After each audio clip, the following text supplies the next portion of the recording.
Welcome to the A F.o.O.L Podcast. This is episode 59. And you know, it's a terrible thing that negotiations have broken down between the Black Knights and the Wolf Pack. Turns out they just didn't have good diplomats.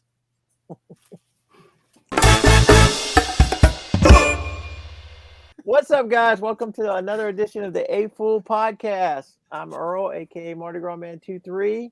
This is BrickTrains channel. That's Joey up in the corner. Right next to me, in an unusual spot, I'm, of course, going to point the wrong way, is Jabo, aka BrickTsar. And right above me, in the corner square, is our special guest, Brian, aka Battery-Powered Brick. Oops.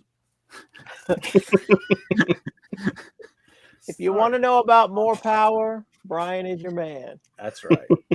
That's right. Oh wait, what episode did you say this was? This is episode 59. 59. Okay, Yeah, that was the we 59th best dad joke Yeah. to start with today. We are one away from the 60th anniversary. Oh my 60th goodness. episode anniversary. Well, we're still on the 59th anniversary. Let's celebrate this one, and then then we'll move forward. So, Brian, you have a channel here, Battery Powered Bricks. Tell us a little about you and your history and your Lego journey and what. Yeah, well, I thought about this a lot, and now it's not going to come right into my brain. But I mean, just lifelong fan of Lego. No dark ages, but I've had dim ages, and to me, a dim age is like not really buying. Maybe in later years watching the occasional YouTube video or that kind of thing, and really the electronics is where I tuned in. Mm-hmm. I got the Adacta set, and it had a 4.5 volt motor, and my dad got a little project box and a toggle switch and showed me how to wire that, and we had, I guess, an AC adapter or something, so it wouldn't burn through batteries. So that's where both hobbies started, electronics and Lego. And just kind of built up to where I am now. Well, it's kind of an interesting combination of electronics and Lego. Lego did a really good job with a lot of the early stuff that you can modify, and you could build quite a bit of stuff there. I don't know. I guess if you're really in it, all the way up to now, where they do a lot of the programming stuff with the newer stuff. But you seem to be more into the electronics, even though you do quite a bit of the programming. So I enjoy watching your channel. I'm just not into the electronics as much anymore. I used to be a long time ago, but I kind of watch your stuff and I'm like, ooh, this is kind of cool. And then I like, do I want to get back into that or? Right. So were you like still in school when you got into the electronics? Were you? Well, I was homeschooled. Okay. In my entire school career, I went to high school for 9th and 10th grade. Those were not great years. Mm-hmm. Besides that, I was homeschooled, and to me, that was a good thing. Like my mom would count that kind of stuff for school. Some like the Dacta sets that I got. That's why we got those catalogs. I don't have it here. If anybody knows where these catalogs are, the Dacta catalogs, they're completely non-existent because they all went to teachers who have drawers full of that stuff, and they throw them away. Yeah. I've literally messaged several teachers on Twitter, and whenever I can find one, I'm like, hey, do you have these? And on Eurobricks, it's 1963 Maniac, the user. She had them, and she scanned a full one and sent it to me, so I have a PDF of that. And just the memories that flooded back when I saw that, it was so awesome. But definitely looking for those catalogs if anybody knows where they're at. We'll keep on the lookout. It's one of those things I don't know. I didn't know I wanted till just now. Yeah. He may be scouring the internet as we speak. I was gonna say, if you see him looking down, you know what he's doing. So the electronics knowledge that you have, that's pretty much self-taught, or your dad? Yeah, I mean, well, pretty much most things in my life were self-taught, but I've definitely had influences. My dad worked in manufacturing in the maintenance department. Oh, so every day when he got home, I'd ask him what he worked on that day, and he'd tell me about pneumatic cylinders and conveyor belts and automated vision inspection systems. And if something was bad, it'd kick it down the other conveyor belt, and I was just utterly fascinated with it. And that's kind of why, like, I don't really fit into neat little categories. Like my Mindstorm stuff, I don't build robots, but I tend to build automation type stuff. And I've had a few things I've built over the years. Like when I was a kid, I just never had the pieces. Right. So that was always the frustration. I actually remember vividly a dream when I was like 10 years old of being in some big store, and they had just bins of like Lego pneumatic cylinders, and I was just raking through like, oh yes, let me grab some of these, and they got motors over here, and then I woke up. But I that's the one, if that was my dream in life, I made that dream come true, because there's bins of this stuff to do. Do you ever buy some of the new Technic sets just for the pieces, or do you just BrickLink a lot of stuff? Yes and no. I've bought a couple of the recent Technic sets. They're just the cost, and for me, I'm always like looking at the special pieces. That's what I called them when I was a kid. The motors or that kind of stuff, and just I don't. So then, are you probably then have more of a project or an idea, a mock, if you will, and then you go hunting for those pieces that you don't necessarily have in your collection, versus like Earl was saying, you buy a new power function set or something, and then turn that into something else, right? Right. Yeah. It's just whatever I have. I just have something in my head and then try to get it out.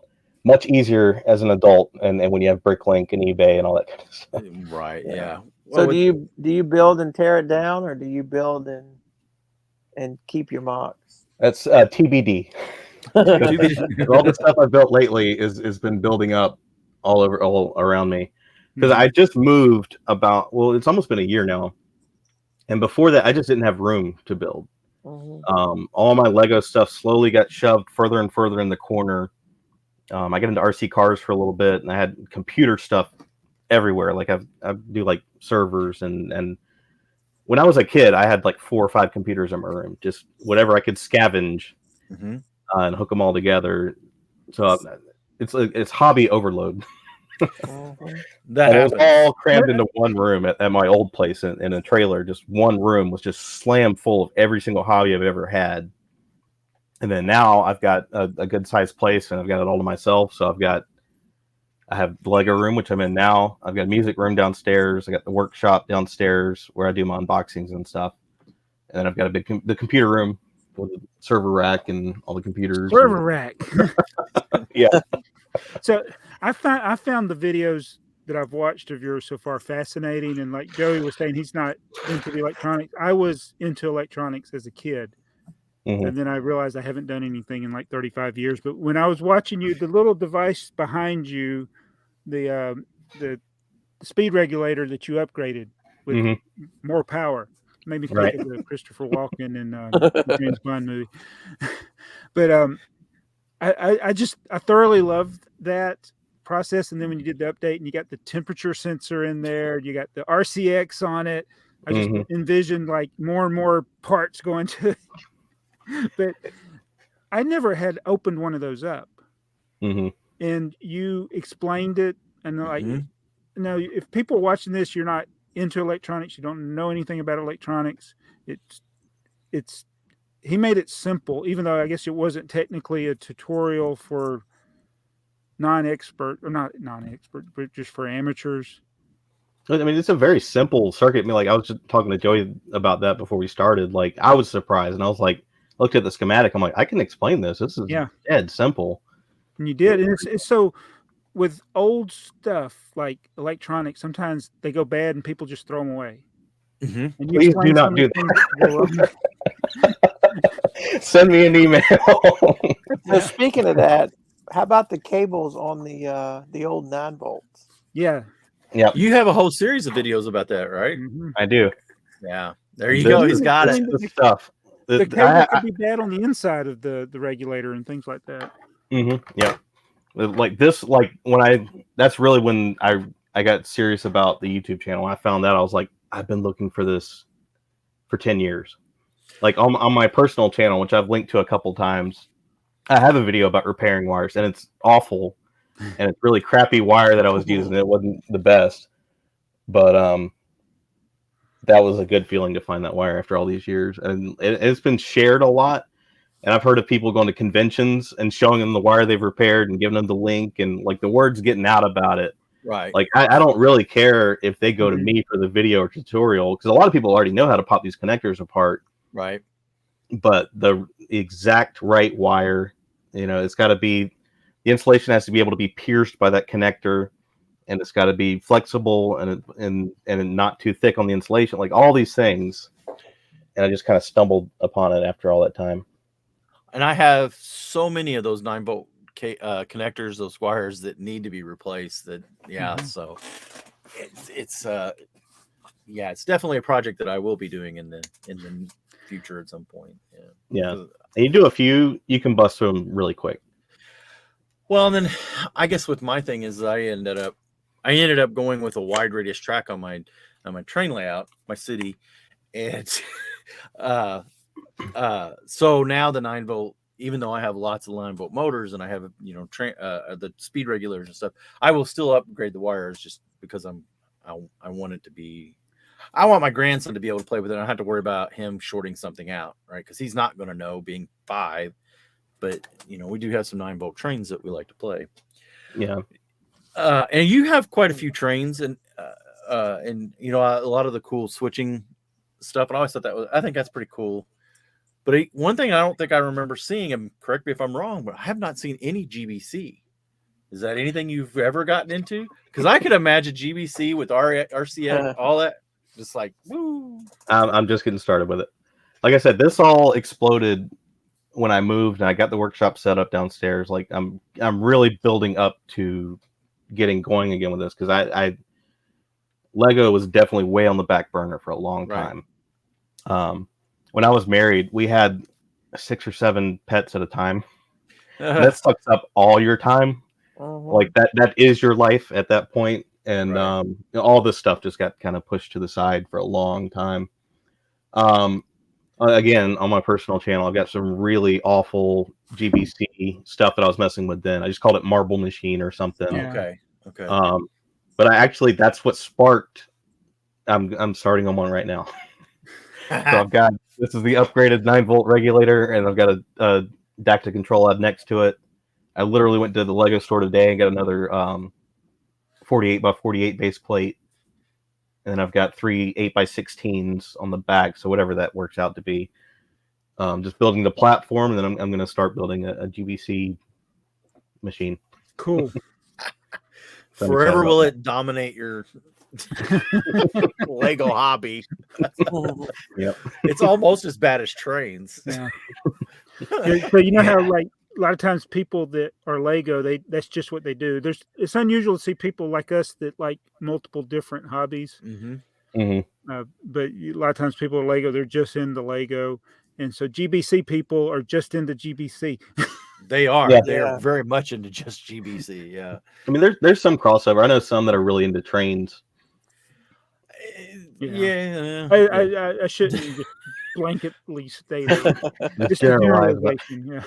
But I mean, yeah, like I've always been kind of a jack of all trades, master of none. Like just tons and tons, way too many hobbies to ever be able to fully realize something. But that's just the way I've always been. I've always been a dabbler, so I dabble in this, dabble in that. So I'm kind of hoping I keep this YouTube thing going. Like I think I will now. Yeah. Because I'll always go through cycles of hobbies for like maybe even a year or two, but then I'll kind of get out of it and get on to other things. But YouTube allows you to kind of, the analytics doesn't like it, but you can kind of go from one to the other. If you get into a little more the trains and the Lego, and then yeah, that's the thing with the Legos. I did trains for a while doing that kind of content. Now I'm doing this other content. Like there's enough in Lego to keep me going, for a very long time. Yeah, and you'll always you'll have subscribers fall off, but you'll always get new subscribers. And I think Yeah. if you're always kind of around that Lego, you'll still have that Lego community. If you completely were to change over to something different, like Lionel Trains or something, it would probably suffer pretty bad. But yeah, I think as long as you stay in that niche of the Lego, you're never going to grow and be, a big YouTuber like Jabbo, which isn't my goal. I just have fun. I don't worry about it. And that's the thing. I think if you worry about it, to me, if I were to worry about YouTube, I don't. I do what I want, and I do what I enjoy. And if people don't like it, they don't have to like it. All right. Speaking of literally, like today, I lost a subscriber, and I was like, "All right, if you're not gonna watch my videos, don't it hurts the channel. Like, I'm not obsessed with that number just going up. I'm just worried about finding my people. Yeah. You'll get a core group of people. Yeah. So we typically do a vault set on here. Something usually old, not necessarily borrowed or blue, but I think you have one for us. How about Dusty? Dusty? Ooh, I like Dusty. And yellowed. Yeah. It's pretty bad. Like this tire is real bad. Oh, the whites are yellow. Yeah. But the 8880 supercar. 880 supercar. How long have you had that one? Not that long. I mean, this was an eBay purchase. I could probably look on Twitter and tell you when I got it. But this is just one of the ones for all those years I looked at in the catalogs. Mm-hmm. It looks like it looks like the test cars at Disney. Yeah, right. Full wheel steering and everything. Yeah. What year did this come out? Was in the 1994. Okay. And it retailed for like $130. I can read the stats. $130? That's what it says. In 1994? That's crazy. It was ahead of its, as far as size, it was ahead of its time. It's like $300 now or something. Right. Used one's going to cost you $160 according to BrickTsar. Let's see what BrickLink has. Let's see if they have any for sale. Let's see how good BrickTsar's number is. Middle of the road, about 145, $150 for complete in no box, that kind of thing. So it's held its value well. So I haven't built mine yet. So what did you enjoy about that one, about that set? All of it. I've built it twice. Okay. But and I just destroyed one of the seats. Oh no! But moving adjustable seats. Well, they don't slide. They do if you break them. I mean, like this adjusts a little bit, but when it's in there, it doesn't really move much. But you got the 4-speed transmission, which was like amazing, and the suspension on all 4 wheels and 4-wheel steering. Okay. Oh, it's got 4-wheel steering. Mm-hmm. That's pretty cool. That's what makes it super. And 8 shock absorbers, 2 on each thing, and then the V8 in the back. So you had this set and you've never built it? I've never built it. Yeah. Well, it's in the long line of sets. Do you know Jabbo? Yeah, I was gonna say first time here. Jabbo's our collector of the group. Yeah. I don't know. You still got to build your excavator, right? Yeah. And don't make Jacob build it either. You got to build it yourself. No, there's certain things like he built the roller coaster. Is he done building? Problems with it because he's easily distracted when he's building now. Which we found out. And those types of sets, you got to Technic sets and things. You got to be really paying attention. We found out a long time ago how sidetracked he gets with the sea cow. Yeah. Yeah. Right at the end of 2017 is when I picked up this set on eBay. Okay. That's like 5 years ago. Yeah. You probably got it for a steal back then. Yeah, I was looking. It's a screenshot that I've got here, but it didn't say what I paid for it. Yeah, that was before the boom. So I like a lot of the early Technic stuff, which I guess that's not early, but it still has that feel like the early Technic sets. Yeah. Well, that Those are actually for looks like the studless transition and Yeah. all those kind of that things. actually looks like the famous chassis, and they just added a frame. Right. Yeah. That would be this car here, right? Let me see if I can do this. Never mind, I can't do it. Keep going. Why can't I share You the talking about the screen? red one? Yeah, Yeah, the chassis. the chassis. Mhm. Chassis. That's what I want to either pick up or build. There's actually a group I'm in. I think it's on Facebook. It's Square Pistons. So anything with the square pistons is good to go. Like the old ones, and then the round. They're like no round. Yeah. When I was piecing that one together, I think that was one of the parts I was looking for on BrickLink back in the day. I have tons of them now because I bought like 15 copies of a Dacta set that had one each. Oh wow! This guy on eBay, I bought 4 for less than $100, and he sent me an email. I was like, "Hey, I've got like 13 more of these." I'm like, "Yes, let's make a deal." You can still find some deals on some of the Dacta stuff. It's hit or miss. You're either going to pay like collector's prices, like way outrageous, or good deals. Mm-hmm. So the trick to all that stuff just to keep feelers out all the time. It is, yeah. So you never know when you're going to run into somebody who's brought a whole classroom worth of Dacta stuff to a yard sale, right? Yeah, yeah. and you bought it all for the trays. I just wanted the trays. Yeah, they had all the NX. Wait, was it NXT? I think I just watched that video. You had one NXT brick and then some older Dacta stuff. Yeah, they had tons of the bricks and the power supplies. I just wanted the trays. We'll have to collaborate next time. Yeah. So have you discovered any in going through the catalog or in your research of Dacta Lego education stuff, have you come across anything that you're looking for that's you haven't been able to find that you really want to get? Or like, are there any like you did a video with all the different types of these controllers that have been in Mindstorms and Spybotics and if you've come across any other things that maybe we don't know about? The thing I need isn't Lego. I mean, it's got a Lego logo on it, but it's a interface card that goes into a IBM compatible PC that talks to the old interface for the 4.5 volt motors. So I haven't been able to find that, and of course everybody knows I don't have an Apple II, so so I don't have that interface card either. There's actually the online they have a diagram to make your own cable to go to a parallel port, and then they wrote their little piece of software, and you can just play with the motors and stuff.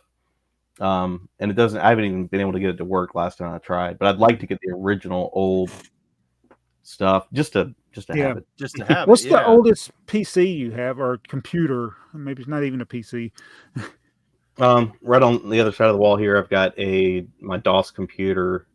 I think it's an original, Pentium 1, like 200 megahertz or something. Okay. So I still got my first computer that was ever in my room that was mine, and that was a 486 DX2. And I had the motherboard somewhere. Like I was going to try to make a frame or something for it, just because it was that special to me, but I haven't done that yet.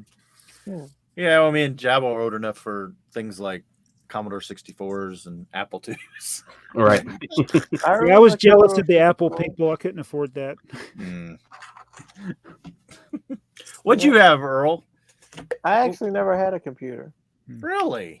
Never had a computer growing up. I just messed around with them in school, but never had one in the house.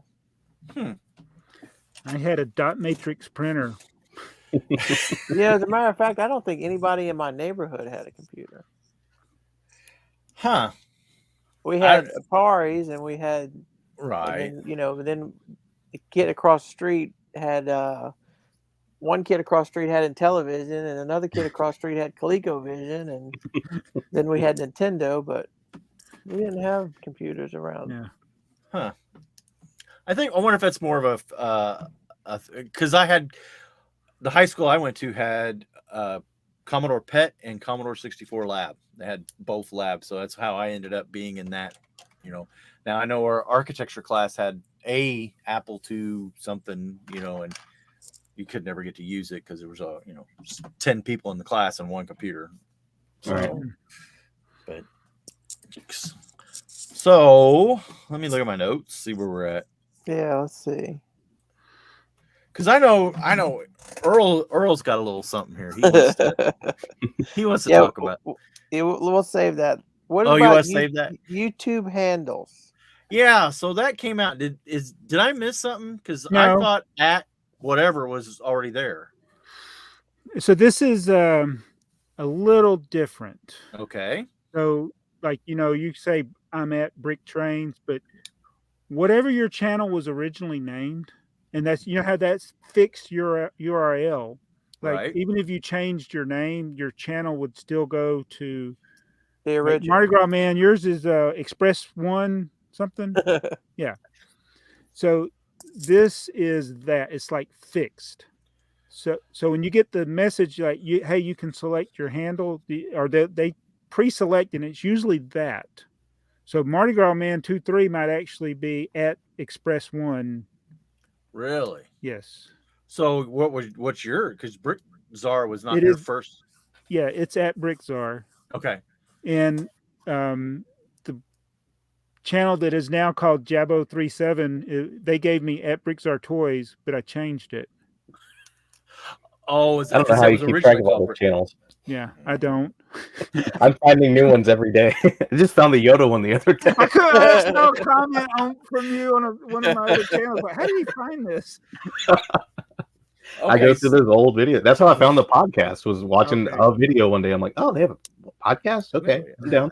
I do a terrible job of promoting other things. So Yeah, your description should be like 8 miles long. Of like, Yeah. well, this is yeah. But, So this is just an opportunity for YouTube to allow us to fix some of these weird at things. Yeah, and so if you get yours, then nobody else can have that one. Okay. Well, mine's at BrickTrains, so Yeah. Earl, you need to get in there and change yours. Yeah, I guess I Yeah. need to change mine.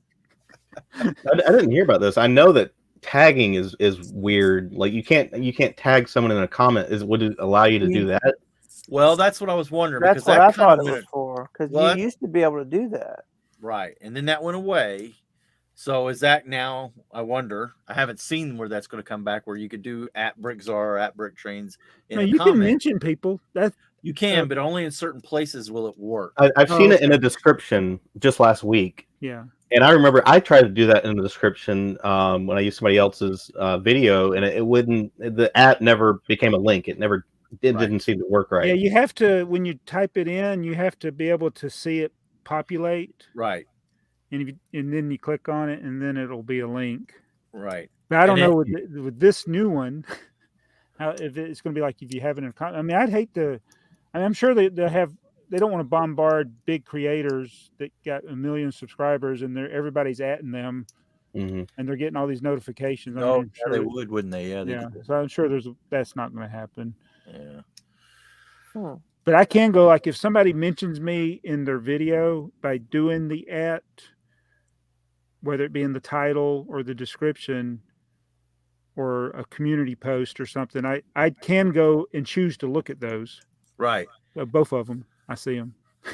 But it is still turned off for comments, though, right? I have not seen it in, like you said, the descriptions. Probably. Yeah. And I think it still works in chats. I don't know. Hopefully it all comes back. Maybe this is their opportunity to fix it so that it's more unified. Speaking of comments, Joey, you left a comment on one of my videos. You were the first one to leave a comment. Okay. And when I went to look at to reply to your comment, for 2 days I couldn't find your comment, and then I realized that the comments were disabled. Oh, but I left the comment. You left a comment, and then the comments were disabled. So we've said that, right? We've thought that multiple times the comments. So I had to go back and enable them, and once I enabled them, then I could reply to your comment. I've had this happen a lot lately. I've had, and usually when it happens, I go back in a very short amount of time, and they're disabled again. And a couple of videos, like if somebody messages me and say, "Hey, your comments are disabled," and I go enable them, I know I'm going to have to do it like 4 or 5 or 10 more times before it finally locks in. And I don't know what the trigger. There has to be some kind of trigger in YouTube's algorithm. They're not flagging them, I don't think, but something's telling YouTube to disable the comments for some reason. And I don't know what it is. I don't know if it's like maybe there's something in the transcript because of my bad grammar. But they're not flagging it like it's age restricted or not monetizable or something. Yeah, I don't know what. Yeah, I don't know what, because it doesn't seem for children. Yeah, I don't know. Time, it sounds like typical YouTube. And the thing that's aggravating is like most of your regular viewers, they're going to watch it in the first few days, and if they're not able to comment, they're not going to go back and comment if they were going to. No, and like we usually kind of tell each other if we notice a video is gone, just keep. I never do it on purpose. That's for sure. Well, I know, and it's not, and I know that it's not it's not one of those options. I was gonna say, is that a pre-selected option that you could turn off? I don't think it is. Yeah. It's one of the default settings you can change to disable comment. Okay. And it's funny, if you're on mobile, it's kind of hard to find sometimes. It's on the second page. Okay. Yeah. Well, I don't do a lot of videos from mobile. You pretty much do everything from mobile though, right, Jebo? This is my this is my studio. I can't stand doing I don't like leaving comments on mobile. Like it just feels archaic or something. I don't know what it is. Like I gotta have a keyboard. Yeah. I always make typos. I did too. I left a comment on somebody's one of the picker videos. They found a Ouija board, and I said, "You almost lost me at Ouija board. Ain't no way that's getting in my house." But I typed in mouse. So now, now everybody's leaving comments on that. It's like, I wouldn't have that in my mouse either. Hey, you do know you can edit your comment. Yeah. Not like Twitter. Yeah, but it's more fun to leave it as mouse. Yeah. All right. So the big topic is, Brian, are you going to try to take the soapbox away from Jabo with the Amazon Prime rant? There's enough room for more than one person. That is pretty. I mean, you had a run of bad luck there when those with those tubs. That was. It's like you knew they were. And some of the new ones I brought in, they are frosted. They're just not as frosted. That's what when you said they weren't frosted, I thought they kind of look frosted. I did too. It's hard to tell, and until you get them side by side, like these, the first few ones I got are perfectly clear. You can see all the way into the back and see what's in there. But these last few that came through, they're usable, I guess. Right. But like I said, I'm already bought in now. Like hundreds of dollars worth of them, and all these shelves. I've got these shelves all over my house, and made all these measurements to make sure they were going to fit in a somewhat practical way. But here we are. Well, that wasn't the frosted, like he said. You could barely tell, but then you open the box and they're just all broken. Crap. Yeah. That was nice. Separate issue. So did the box look like it was damaged, or no, not at all? Like they put them in there broken. One thing I didn't mention that I do have to admit is I'm a sucker for the slightly used ones to save a few dollars. Oh. Like, so that I know that's what got me there. But I like to save money. Yeah. I was raised like very frugally, so like something like that. That box could have been dropped at any point in time and never been opened. It looked like it. They had to have opened it and dropped something in it or something, like because it was almost like two. The way the cracks were didn't seem natural to. No. Yeah, like a small chair fell on it or something, feet first or something happened. Right. There's some guy working in a warehouse and he damaged it, and he took and got another box and repackaged it. It's like maybe nobody will notice. There you go. Yeah. This customer services problem. Not mine. Put it in a box anyway. Yeah. Again, that's the problem with this company. Is it's nobody's problem. Right. Right. Well, you know, I guess it drives Heather, my wife's crazy. There are 2 Amazon people that we see. This is bad that we actually know. We don't know them, but we recognize the 2 Amazon drivers. One of them is a lady, and she drives that van around our town with the door open the whole time. The back door? No, the side door. It's okay. like a sliding. Yeah, it's one of those Ford. She's dropping packages as she. Well, that's what my wife is saying. Yeah, she's like, she's gonna go around that corner, and all those packages can come flying. Well, you gotta make sure you're behind her when it happens. I know. Getting Lego in there. So, do y'all ever get any? You know how they take a picture if they leave it on your doorstep? You ever get any funny pictures? Never got a funny picture. picture. I had one because I have a glass door, storm door that's outside, so it reflects, and so you can see them in the picture. I don't know if they know this when they take the picture. And one woman is like, I guess it was because sometimes it comes with an Amazon labeled van. Sometimes it's just somebody in a car. Right. Yeah. Right. Sometimes I've seen these pickups at gas stations before. They're like handing off stuff off to all these different people in cars. And so the woman, she was wearing like, I don't know, pajamas and these fluffy slippers. I'm like, what is going on? We actually have on Sunday, there's just a regular mail truck. Yeah. Yeah. I get That's that all that's the only thing they work on Sunday for is deliver Amazon. Amazon. Yep. Now we have a sign that sits on our porch, and it's just, you can't really see it from the street, and it's just up by the front door that says "Smile, you're on camera." And the pizza delivery people, they always like it because they know they're waving at the camera. I've never had anything from Amazon. FedEx. I think FedEx is starting to take the pictures now too. I think it was FedEx. I have seen it a few times. Yeah, where they snap the Well, picture. it's odd that you do get them sometimes and not all the time. It seems like if it was there, Yeah.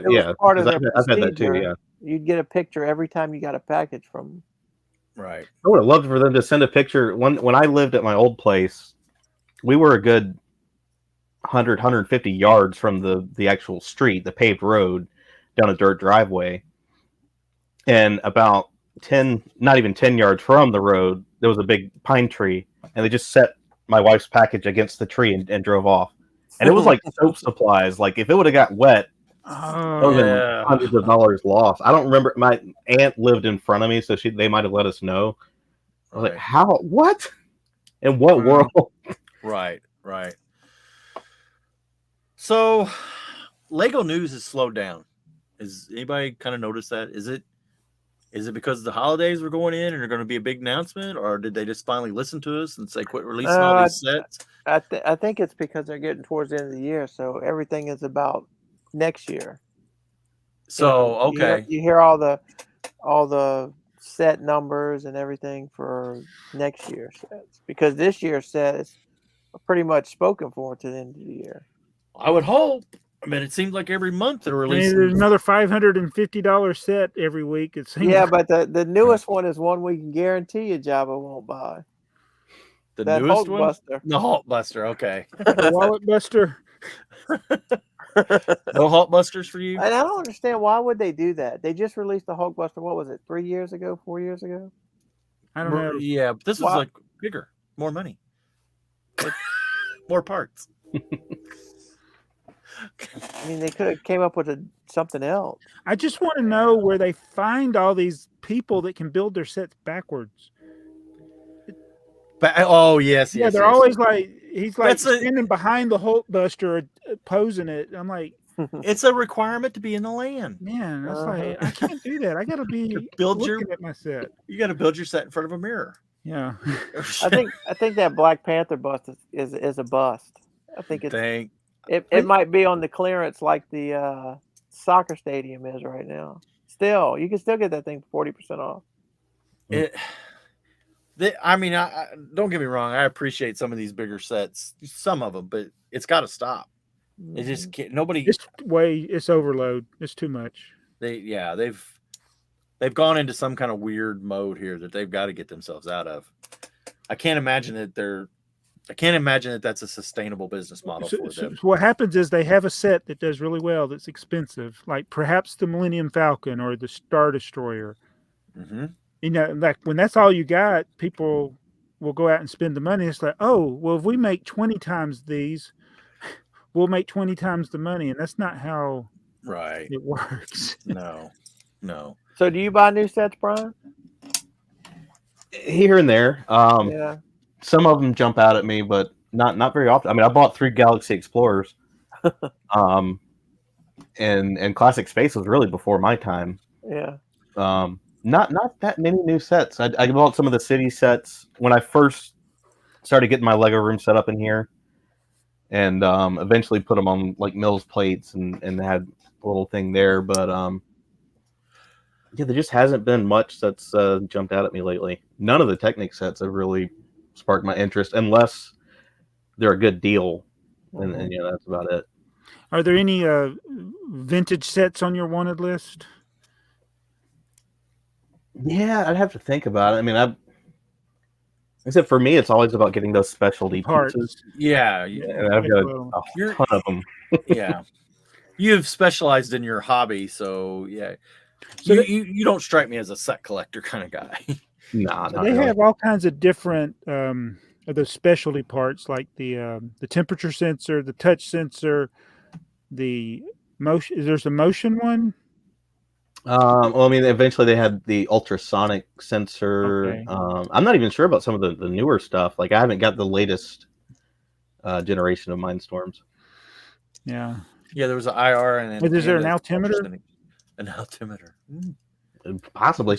Like, because High Technic, and I think they even sold either on the Lego website or through Lego Education. They were third-party sensors that you could buy. They barometers and anything you could think of, they were making them. I like that stuff. Yeah. I don't have the patience to mess with all that.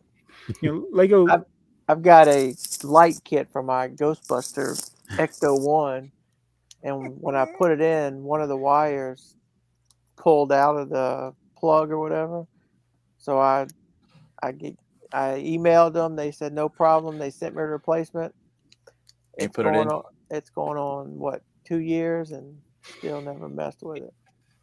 So I did the Stranger Things thing with the light kit. I was like, I'm never doing this again. Yeah, that's why I thought it was gonna be so cool. And then when I went to plug it in, that wire was pulled out.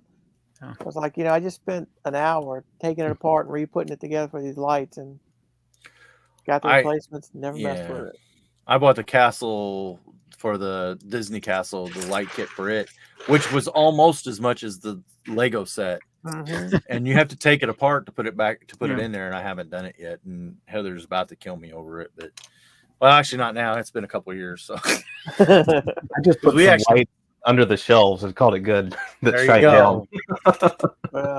So what's going to be what's your next big project? Is it? I know you did the train regulator, and then you mentioned some GBC. So is that going to dominate your? I think that's going to be like that'll be a big project for a while, assuming I stick to it. Well, GBC is weird because you get kind of caught up in it and just watching it. So, I mean, do you have a basic plan as far as motivating them, like a belt drive or a finger driver or whatever, and then you're going to try to do the electronics, or are you starting from scratch and build your own? Kind of build my own, because for whatever reason, a lot of the modules that I see, they're interesting, and I'm blown away with what these people do. I have a lot of respect for them, but for some reason, that almost turns me off to doing what they've done. Right. Like I just want to, I'm probably just going to build a lift that goes up, and then just start building around it, and it'll probably be, like I was saying earlier, more related to automation. Right. Like, a pneumatic arm comes down, grabs it, and moves them over here, and little things like that. That makes me happy. So I'm gonna try to do that. And there are some builders that build like that. Yeah. Akiyuki in Japan really does a lot of that kind of cool stuff. Yeah, that stuff will blow your mind. Right. I could see you doing like a counter and some of those kind of things. I would think that would be a good first project kind of thing. Yeah. And it was just on Beyond the Brick. It's a guy, Diego Baca. I guess I'm saying that right. Yeah. You see the GBC tower? It's like 4 foot tall, and it's a bunch of Akiyuki and a few other builders' modules. But it goes all the way up the tower and goes through the different modules. Oh, but then at the bottom, like he's got like drawers that pull out, and it's got the dactic control lab. He's got a mobile regulator. I was like, yes, this is awesome. Like, and he even made his own software to interface with the dactic control lab. Wow, like that's a guy I really like what he does, and it just had an industrial look to it, just the black and yellow and that kind of thing. So that blew me away, and I was really happy to see. It was just like last week they put it on Beyond the Brick.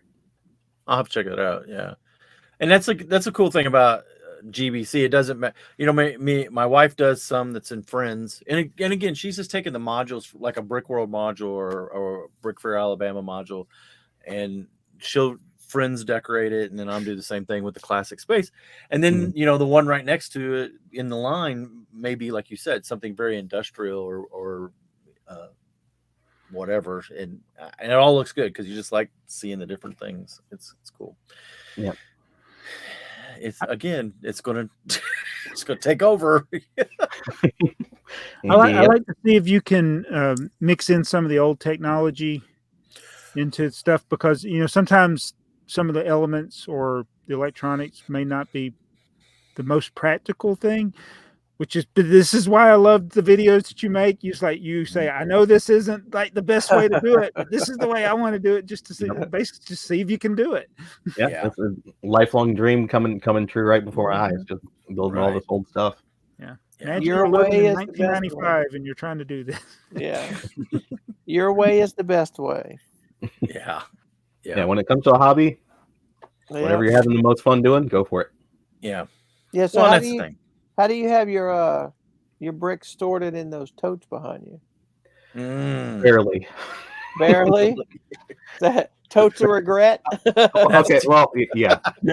I'll tell you the story of how it started. I have a friend came over, and she's a school teacher, and I just have this huge bin of Lego. Like a lot of it's just been from bins over since I was a little kid, and still have them. And she was like, "If you ever need any help sorting," and I did like a double take. I'm like, "Help sorting?" You not realize what you're saying? Yeah, and she put it together. She had a couple of other school teacher friends, and then their significant others, and we had a Sunday sip and sort, and we made mimosas and sorted Lego all day, and it was the most fun I've ever had in my entire life. Wow, that's what I need to do. Get other people to sort my Lego for me. So it's sort of very simply like round, anything with a round edge, whether it was a brick or plate, whatever, went in one. Anything with an angled edge is like and then like just regular plates and one buys. Like, did you ever watch? Pretty simple with it. Did you ever watch Adam Savage test it? Not for a while. He was gonna sort all his Legos, and he had his mom, and he was gonna build a case for him, and you know he's sorting them out on the pool table, and like 24 hours later, they're still sorting. Well, he went after that very much so, like he does everything else, right? Everything has to be in a place, and he started building these collection cases, whatever, all these little pockets and stuff. And he just never took into account even the stuff that he had, because he was sorting 70s and 80s type Lego, so there wasn't as many different elements, but he just ran out. Yeah, you could tell really good. And his poor mom. This was during COVID. It wasn't a one-day build, huh? No. No, it was not a one-day build. I really did feel bad for his mom. She don't know what he was getting into. I had an idea for a video about like how do I find parts, like when I'm wanting to build something, how do I find them, and just going through all the different containers and then going over to my computer and ordering on BrickLink. Right. So Dakota got me on that the other day. He was built. I don't even remember what he was wanting to build. He's 5 now, so he's actually starting to think of these things and want to build him, and he used to, you could put 2 or 3 bricks together and everything was good, and he called it what it was. If you could tell what it was, that's great. If you couldn't. In his mind, it was. Now it has to start actually resembling things, right? It has to. So the other day we pulled out a tub of regret, because it was gray ones and we needed these gray pieces, and I was sitting there sorting through, looking. Okay, here's a few. He finally looked at me, Papo, just go to the computer and order it. Come on, kid. I'm surprised you didn't say check your store. You probably have it. Yeah. I don't think he understands that yet. All he knows is he can't open the drawers up and just pull parts out. He knows that. So You taught him well. Yeah, we'll see. See, I never got that far. Like when I did BrickLink, it was I would part out a set or two, and then eventually it just became buying lots of like a bunch of motors and sensors and testing everything and then selling those individually. But that worked great. I mean, just flipping that over and over, that's how I built up as much as I had, like this gigantic bin of pneumatic stuff. Like just it kept building up and worked out really well. But I never got into like the little tiny drawers and all the bins, and I never got that far with it. I don't know if I don't think I have the patience for that. Yeah, it can be when you have an obsessive personality. It can. Well, I can't imagine doing it. We've talked about this multiple times. I just can't imagine not having it any other way. It just seems to me, if I'm going to pull out a drawer or a tub or something, I don't want to sort through that drawer looking for the pieces that I'm looking for. I want to go to that drawer and I want to pull it out. And it's that piece. But I think what you were doing, Brian, having like selling things that would be in demand that are higher dollar, that you know how to verify. Because I don't know how many times with motors, they don't work. People don't know how to test them, or they're mislabeled, like your 12-volt motors you were talking about. Yeah, that was like my splash page, and every single part listing, it would say tested, and I would even add a little extra, even more to it, just to give people confidence, and they were fairly priced too, because I was so frustrated at buying, like when I bought the Code Pilot set off BrickLink, he sent me the ungeared 4x5 motor instead of the correct motor, the geared motor for it, and there was a few other problems with that. They look similar to people, I guess, and they don't know the difference. Not that similar. No, really. I was looking up a setup. I was looking at setup on BrickLink the other day, and the first one listed said used, and it said 100% complete, no minifigs, no box, no instructions. Yeah. Okay. Yeah. It's a pretty low standard for 100%. Sealed but opened. Yeah. Wasn't that the one you were? Yeah, that was the one I saw. I saw another one for one of the 1960s Lego trucks. It's listed. It said brand new, $99.99, and there's a picture of the box. And I'm like, is this a sealed box? And I go to it, and it's just like this dirty old set. It did have the box, but I'm like, okay, that's not brand new. No, and it's right there on the listing, brand new. I wonder how many times like those things are just people that don't speak English well or something, and they're just kind of copying what other people put. They probably copy the listing. That's how vintage gets put into everything, or that kind of thing. I've listed used items before, and then I went back and looked at my listing, and it said new, and I'm like, whoa, I don't remember. I had to go back and change my listing to used. But, okay. Yeah, the electronics, whether it be the Mindstorms, bricks, it's like, I think a lot of people are like untested. Right. Yeah. That's literally one of my videos is how to test one of these, how to sell it. Yeah. And I was like, if you're not going to do anything, just put untested. Yeah. Right. And if you go this far with it, then explain that. But you still haven't tested it all the way, so don't be like 100%. It turned on, must work. Yeah, exactly. Yeah. You see that a lot in eBay listings, and not just for Lego stuff or Technic stuff, but it turned on, powered on. Well, that don't mean nothing. Yeah, right. Just because a little green power light came on don't mean nothing. Yeah, that's kind of frustrating. So yeah, I'm still trying to get my electronic train to work. Oh, you still haven't got to work? Mm-mm. You don't have any? It works if I physically touch the leads. Like if I take something else and I wire everything up, it works. But when I connect it the way the bricks were designed to connect, something must not be touching, because the way it's got those little knobs on the underside of the electronic brick, and it's supposed to touch the other little knobs on the motor. And I think there's not continuity there. So I don't know if I need to add something of metallic or that conducts to make sure that they touch. Brian would probably be right on. Is the exact right motor, I wonder? Because I just watched, I don't have a whole lot of that, the real old stuff, but David Cooties had a video recently, and he pulled out all the old motors, 4.5 volt motors. 4.5. So that maybe the connector is wrong then. If you're saying it, I'm not sure. I remember the right motor, but it might be a more modern version, which might not. Well, there was so many that were in that casing. Yeah. So many different revisions over the years that could be something. I got so many of those motors, I should pull them all out and see if there's any difference in the size.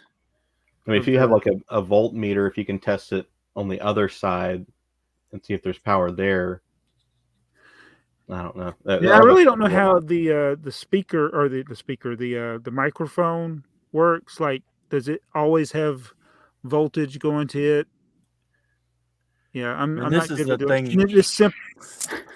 So the original one just has basic electronic parts. The forward reverse one has some type of integrated circuit in the middle of it. But I actually holding it with the wires connected, but not built like the train would be, I got it to do the forward, stop, and reverse. So it works. With the whistle? Yeah, with the whistle, yeah. But you're saying when you connect it to the train motor, there's continuities being lost. And it could be the wires too, because they do not anymore, because of warping or whatever, they don't fit in there good right now. And I don't have the plugs like that, but all of my 4.5 volt stuff, you got to really like wiggle it around or spread the ends out a little bit. And I'm afraid I'm going to break something. Yeah, because it doesn't want to look like the little red wire there that going into the battery box, and especially on the electronic brick, it doesn't want to push all the way in. Yeah, you don't want to break it. And you're going to. I wonder if there's something broke off in there, a piece of plastic or something, maybe. I'll look at it I probably need to get a magnifying glass. So does that electronic brick sit on top of the motor? See, this is the one that works. Huh. And so I don't know where I put the other one, but those there might be something in there blocking it from going in. Might be. And show the bottom of that. Well, that first prong. These are where they look so spread far apart. Yeah. So the other one, the motor, it will fit on the inside. So there'll be a little piece there and there. Let me see if I get. It just seems like it'd line up better than that. But See how they're closer together? Yeah. And then this. But it would still touch though. It should touch. Yeah, but when you connect it, but I feel like it's not touching. Yeah, it doesn't work. Because it doesn't work. So what I did is, because that connection, what I did is I just connected it straight to here. Yeah. And then it worked. Okay. Yeah. Yeah, I don't know if there's a different thickness or. So what could you use you couldn't use a little copper strip. What kind of strip could you use to put across there to make the connection? Would a little dielectric grease work on something like that? A little conductive, whatever that. I mean, if it's not touching, you can use like tinfoil or something. Yeah, that's what I say. Just like a little thin piece of metal wrapped around it, or on one side, the side that's going to be touching, the outer part there on this. Maybe that would be enough to get it to touch. Interesting. Yeah, this old technology is just. Well, the fact that you got it to work with the whistle, that tells you that the electronics are, because when you got that, are good on it. Yeah, when you got that, I was afraid. I hope none of the capacitors are leaked or gone bad. Yeah, that's the thing. I mean, I don't know how I would take it apart. Like Yeah, if you wanted to it's replace one of probably those, glued. it'd probably break the plastic. I would imagine that's glued, wouldn't it? Is Yeah. it? Maybe it's snapped. It looks glued. Yeah, because that's something that they are not. Lego did not want people to get into. Yeah, I was really worried that it wouldn't work at all, but it worked. That's good. Well, that's good. Yeah, because that was one of your big the build. You can just sit there the whole video holding the wires, like, look, it works. See? I got videos like that with the other train where it's physically wired to the battery box. You got to go around the track. Or the old Technic sets where it's like you can motorize it, and then you got to run behind it with the battery box. Yeah, it's like my one of the earliest videos I did on this channel, my Lego channel, was the at the time it was relatively new, the bulldozer set 8275, the Technic one that you can operate like a bulldozer, right? And I had that one, and I had the old bulldozer, the original Technic bulldozer, motorized, which only had forward and reverse, but it's physically wired to it. Yeah, that bulldozer. That was my favorite set for the longest time. Because you never built the excavator. Yeah. That would have been your favorite. That thing's amazing. That is probably one of my favorite sets ever. Yeah, I got so many of these Technic sets. I need to either build or finish building the ones my son started. Well, that'd be a full-time job. Yeah. Yeah. Still waiting on him to finish the what was it, helicarrier? Yeah. Oh, yeah.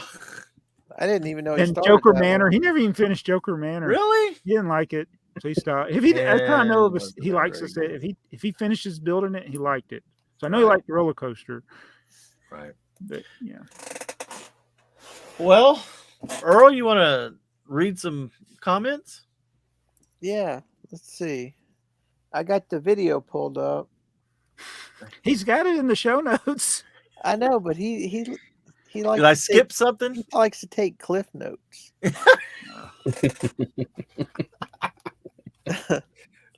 All right, I'm going to go from the show notes. So if we missed your comment, it's my fault. It's Joey's fault. Not that anybody else couldn't have put some in the show notes. Sorry. All right, Steve Bricker says that polybag is the most amazing bird ever. Beretta is the show with Robert Blake that said, take that to the bank. Yep. Yeah, I couldn't remember the show. I was trying to remember the movie. I figured it'd be something before my time. 1990 on the brick separator, I think. Just way too much homework. I think Earl's idea for the brick separator is a good one, but then Joey and Jabo might have to buy sets twice or even 3 times for the different colors. For colors, yeah. I think it is a cool thing, like for your theme. So like Friends has a purple one, and Technic have one, and Trains, yeah. It might even call somebody to like try a new theme they've never tried before because they really want that brick separator. It's good marketing. Come on, Lego, get with it. Yeah. Xavier G, the Lego Bank. The episode continues.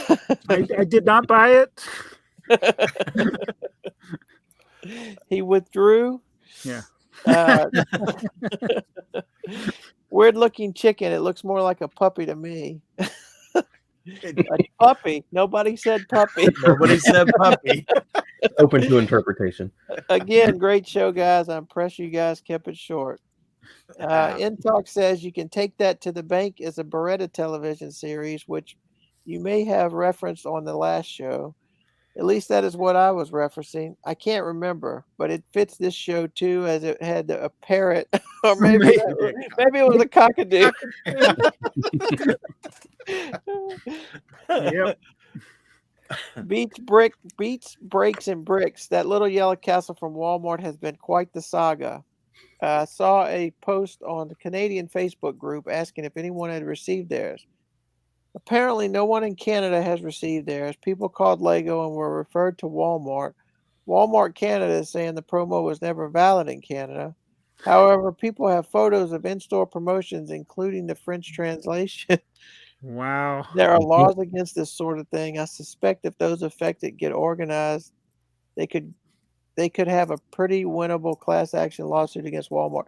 Yeah, they would have a lawyer They with got a class lot of money. action suit, and every person would get like 80 cents, and the lawyer Right. would go clear a couple $100,000. Well, I wonder what's illegal. Is it because of the promotion type in Canada? Because I know that Canada and some of the European countries have weird laws, or is it just because it's probably false, like a false advertisement deal? You're right. Yeah, that would. Right. But I'm wondering if you said, I got mine from you. Thank you. Yeah, you said it looked like it was hand packed by not a Lego, by like a BrickTrains seller. It's a third party company that did all these. So I wonder if they just couldn't handle the orders, or fell through. Yeah, maybe maybe the logistics of this company they used was in the United States, and it would be expensive to get these completed sets up to Canada, and they were going to do it, but then they decided not to, so they advertised it, and then said, "Oh no, we never said we were going to do it." Right. Well, because the reason that I have two of them was because of the zip or with a PO box thing, and they emailed me about the PO box and said, "Hey, if you want this, you're gonna have to give me the address." Well, I never did give them the address, but I had initially given.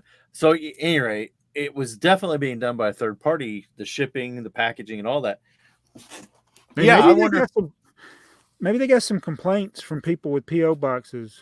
Well, that's why you got yours. It may be, but I have a feeling that if it was the same company doing it in the United States, that it ended up being a shipping nightmare, or the company in Canada fell through, especially if they had French Canadian advertising. Yeah. That kind of makes me think, Walmart was expecting this to happen. When I heard Walmart was involved, I was like, I'm not really worried about getting that set anymore. It just sounded like some things were going to go wrong. Yeah, they did. BrickTsar said it was definitely a duck. And Mayo says, speaking of the chicken, turkey, duck, Duplo polybag, there used to be a show on Nickelodeon called Pig, Boat, Banana, Cricket. That must be a deep cut. I have no idea what that is. Yeah, I don't remember that. No. He also says, I've been here all this time, but I watched some episodes up to 3 weeks late. 3 weeks late, so they weren't posted at the time of the filming. That must be an older comment when we were. Where's Mayo? Where's Mayo? Yeah. So today's the secret word for the day, guys, to leave in the comments, is more power. More power. I can dig it. Cool. So I know there was more comments than that. Well, if you want to, yeah. I had to resist the urge multiple times to not leave a comment. I'm like, that's just going to be weird to hear my own comment read.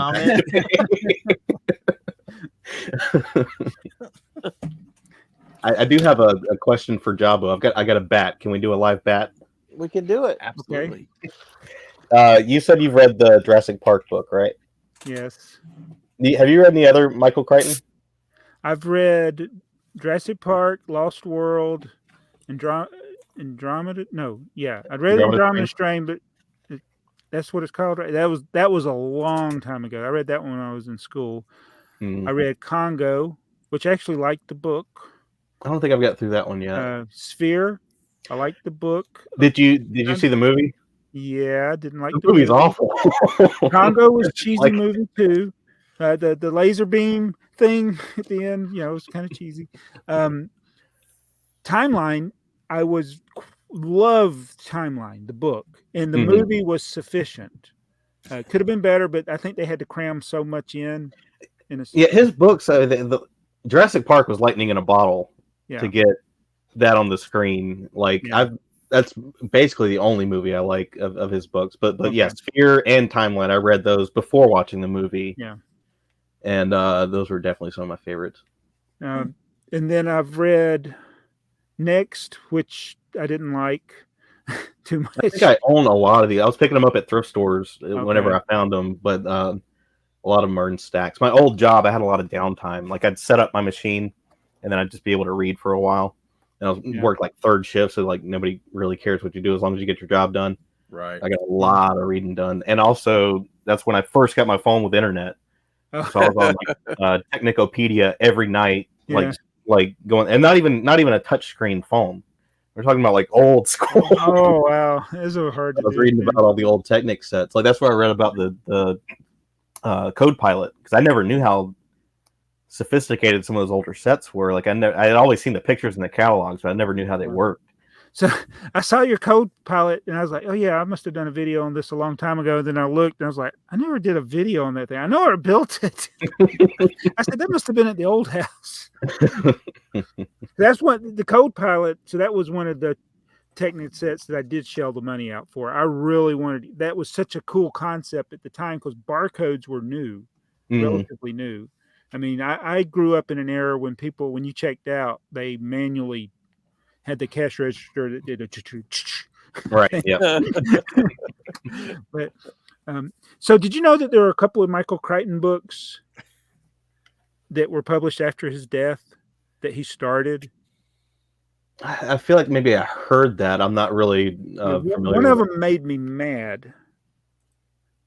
Is the one where they shrunk down. It's like Honey, I Shrunk the People. Oh, what's the name of that book? I think I read that. Micro. Mm-hmm. That one made me mad because I can literally tell in the book where he stopped and where the guy took over. You can tell. That's not. It's like movie, is it? I don't think they ever made it a movie. The book, I was very disappointed. I read the whole book, but I was very disappointed. It was just. If you ever seen Side Hackers. No, I don't get to see that. Your reference. That's only people that watch Mystery Science Theater would know what Side Hackers is, but it is a utterly depressing movie that's not even any good. It's like everybody dies in the end. That's pretty much what. Jeez. Micro spoiled it for everybody. Everybody died except for the two most unlikable people in the whole book.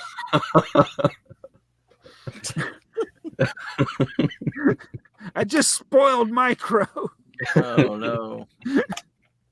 And then there was another one that I haven't finished that I feel like is supposed to be a prequel to Jurassic Park, but it's in the 1800s. In the when 80s, they first started discovering dinosaur bones. Mm. I forgot the name of it because I never finished that one I either. think it's something about teeth, right? Yeah, dragon teeth. Yeah, yep. I remember seeing the cover. I'm like, Michael Crichton. I was like, what? He's been dead for 10 years. What happened? He's like, he already did Jurassic Park. What is dragon teeth? What is people have gone through his estate, I guess, and they have these notes or things, ideas he had. And was that one written before Jurassic Park? No, Dragon Thief was never published before Jurassic Park. I don't think. I didn't finish it, by the way, either. I think I have it somewhere in a box somewhere. But that's his. I like his books that he did.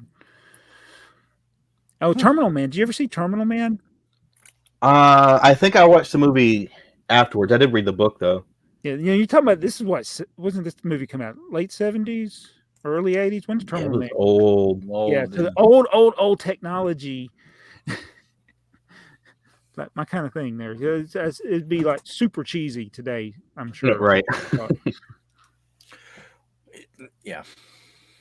Anyway, sorry we went on the Michael Crichton book tour tangent there. The book tour. Yeah. This is why you mentioned it in a video a long time ago, and I was like, oh yeah, I didn't have to ask him about that. Brian, you said you had some notes. Did we cover everything, or do you have some more stuff that you? I was trying to think. I got Michael Crichton. We did that. One thing I was going to say, just because I thought this was interesting. I know Javo's seen the monorail video, and that was also kind of an experiment, a YouTube experiment. Do you guys watch any Half Asleep Chris? Yes, I've seen a couple of his videos. He said like the Rube Goldberg machine stuff. He's done some train layouts that went like it was a Lego train that went through the backyard and in the pool through a tunnel. He's good. He only But, does like like one. Yeah, he does good. Yeah. What I got from it is that his videos tell a story. Yeah. Yes. And that's where that video came from. The entire, when I really got back to it, I was like, I want to make this a story. I'll start at the beginning. These are all the problems I had and go through. I'd like to do more videos like that. He's got the cat, right? Yeah. He's got a few Yeah. cats, and Yeah. they featured prominently on his videos. Yeah. Cool. Yeah. It's all in the edit. Yeah, it is. Yeah. Well, yeah. Yeah, because that video, I did a 3-minute video with music and text on the screen, because that's what everybody else seems to do for a lot of that kind of stuff. And even, like, the first thing my brother said was like, where's the voiceover? I was like, yeah, I know. But that video took me over a month to edit. Oh, wow. Because I kept getting stuck. Because when you do a scripted video like that, you've got your voice saying something, but you just have a black screen. You got to put something on the screen for everything you say. And I'd already torn down that layout a month earlier. So I had to get real creative. There was one scene or one clip where I was like, this had to talk to this, but I had to reverse the clip to make it sync up in the right order. Oh, Like, it was a nightmare to get things right. But it was a fun experience in the end. What do you use to edit your videos and stuff? DaVinci Resolve. DaVinci Resolve. It's free, Right. and so far I have not seen a single feature that I would need to pay for. Oh, cool.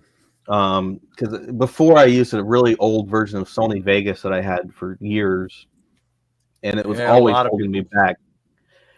And once I bit the bullet and learned DaVinci, I had already uploaded a couple videos to Battery Powered Bricks when I was just getting started, but I was like, I need to do this now, and get in a good, and that was the best thing I ever did. It renders faster. It has a YouTube preset. The videos process faster on YouTube's end. Yeah. All of that. It's one of the best decisions I ever made. I'm glad I did that early on. Is it hard to learn how to use? It can be. I don't know if it was harder for me because I was so used to other video editing programs, so I had to unlearn things and learn it. But whatever you pick, there's tons of videos out there. That's what it comes down to.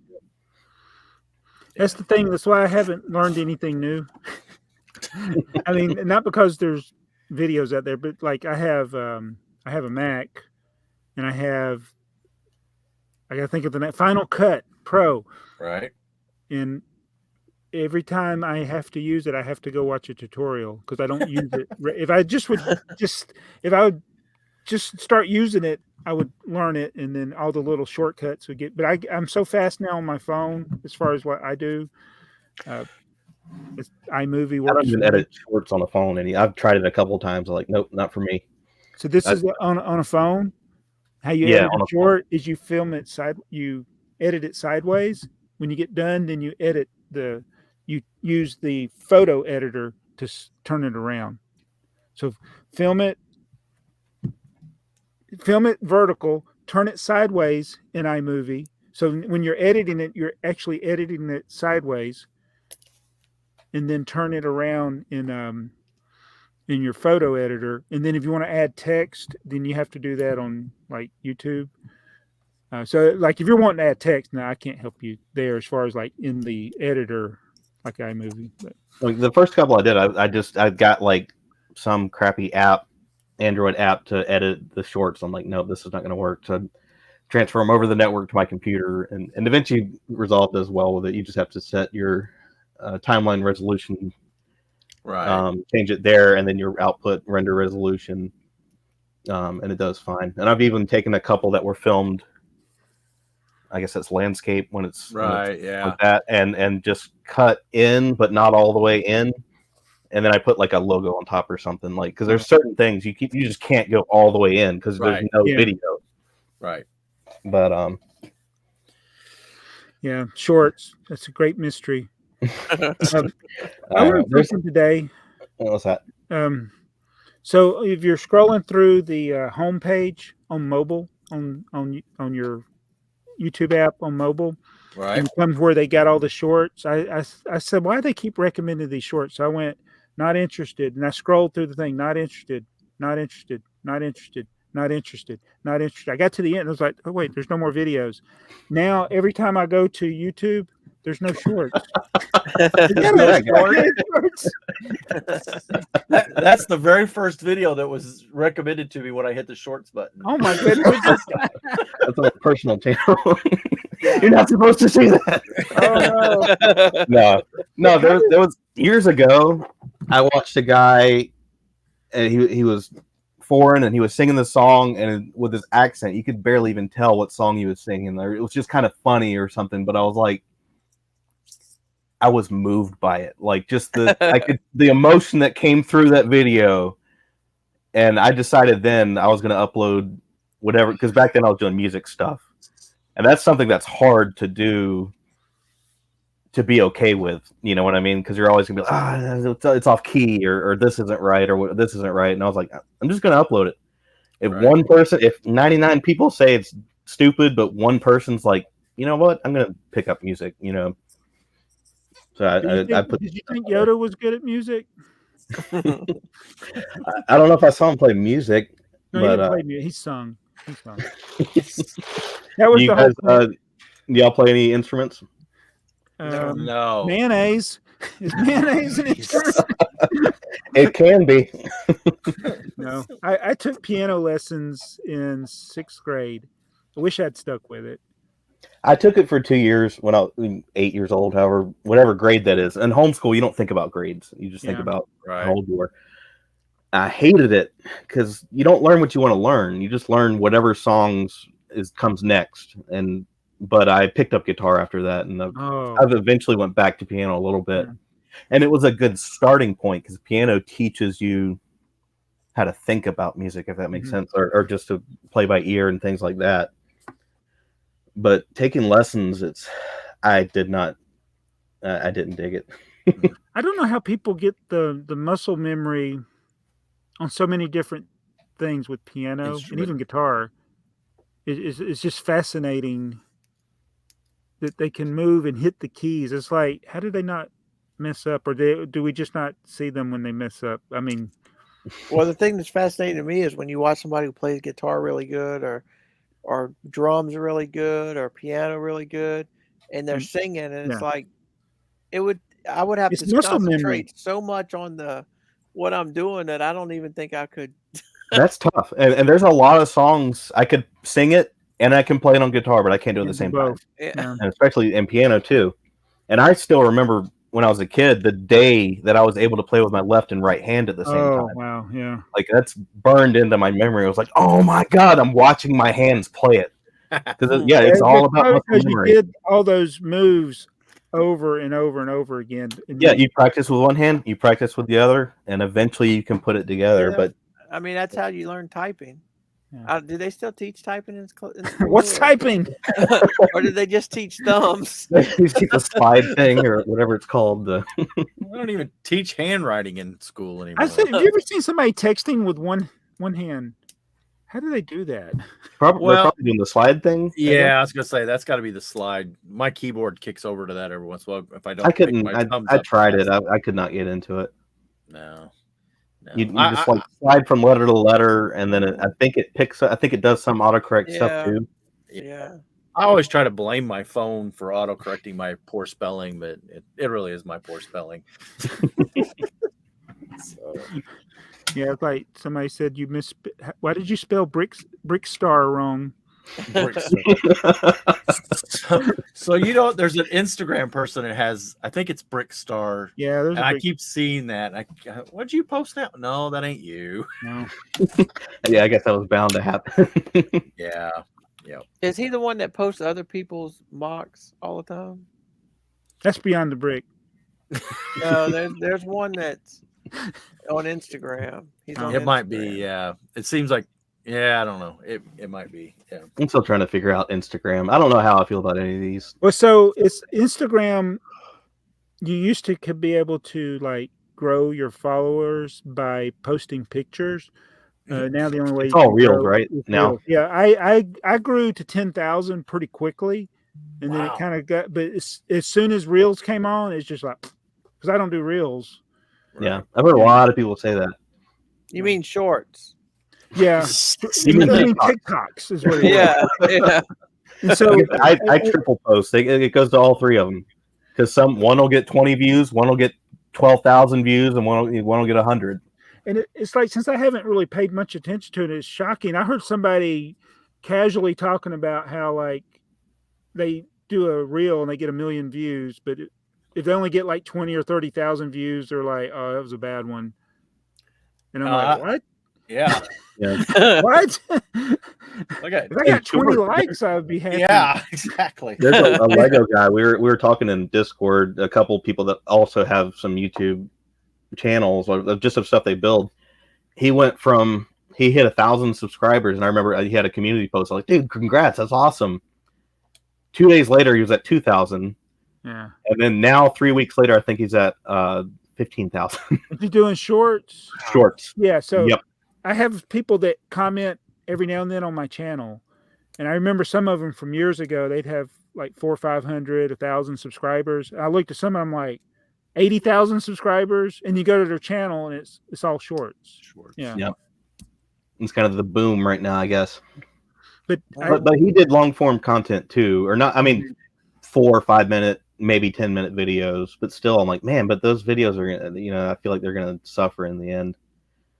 Well, the whole thing about shorts is it's not an evergreen video, and YouTube doesn't want it to be.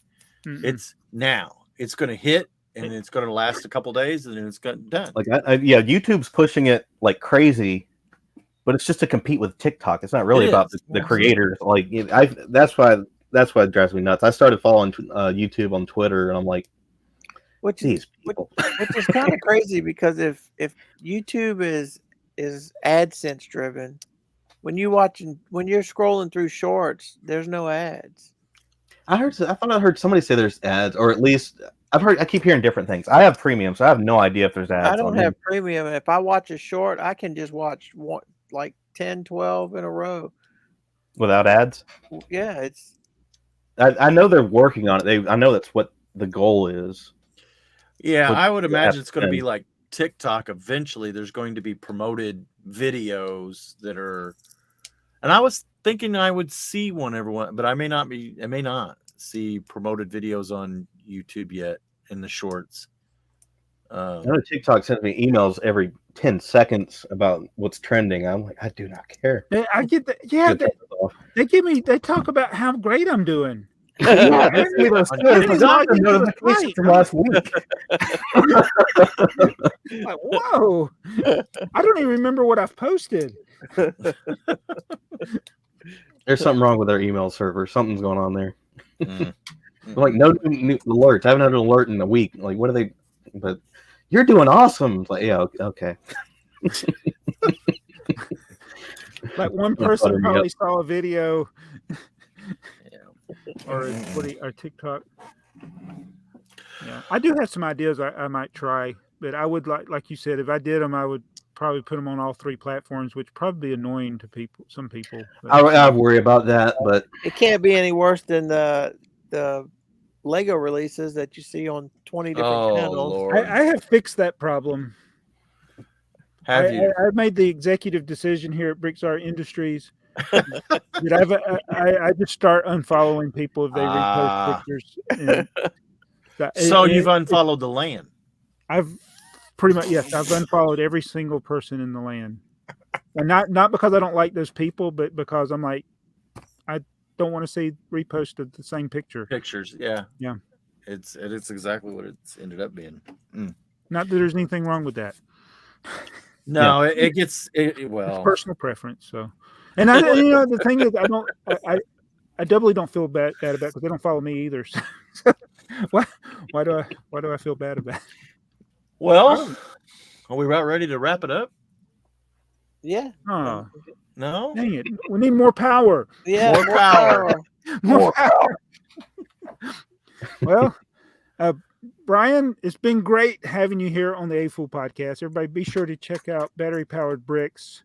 Yes. On all the platforms he has. Yes. And if you like electronics and you like Lego, and if you want to modify your stuff so much that you need a temperature sensor so that it doesn't burn up, check out his tutorials on this. You will not be disappointed. As always, be sure to check out Mardigrasman. I'm BrickTsar. Joey's the man with the the channel here where you get to see all these wonderful things. And if you need more power, come back in 2 weeks for another A.F.o.O.L podcast. Thanks, guys. See you. And I never know how I'm going to end these videos.